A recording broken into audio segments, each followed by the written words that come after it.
They call it the 404 threshold. Most people think it's just a glitch, a dead frequency.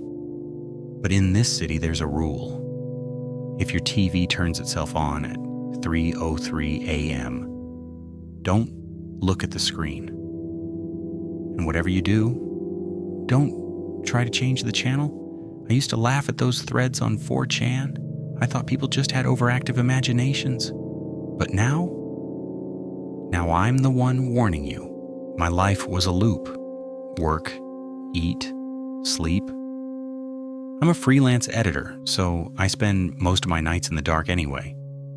But 3 nights ago, the old CRT TV in the corner, the one that isn't even plugged in, emitted a high-pitched whine. It wasn't just noise. It felt like a needle pressing against my eardrums. I stood up, my floorboards creaking like footsteps that weren't mine. I reached for the power button, but my hand stopped. The static was fading. It wasn't showing a broadcast. It was showing me. I saw my own back on the screen. I saw the back of my head, my messy hoodie, my trembling hands. It was a perfect live feed from a camera that didn't exist. My heart hammered against my ribs like a trapped bird. In the real world, the kitchen was empty. But on the screen, something was crawling out from under my sink. It was long, pale, and moved with a sickening twitching rhythm. I stared at the TV, paralyzed. On the screen, the thing stood up right behind me. I felt a cold breath on the nape of my neck. But when I turned around, there was nothing but the smell of ozone and wet copper. I bolted for the door. I didn't care about the TV anymore. I just needed out. But as I grabbed the handle, the world stuttered. You know when a video file corrupts and the pixels melt? That was my hallway. The door was there, but it was just a texture.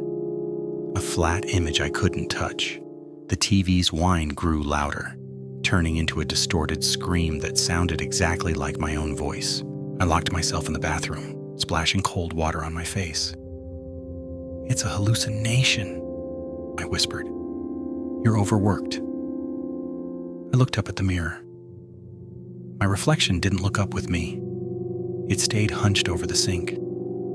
Then, slowly, it raised its head. It had my face, but the eyes were just holes filled with static. It reached its hand out, and the glass didn't stop it. It felt like cold electricity grabbing my throat.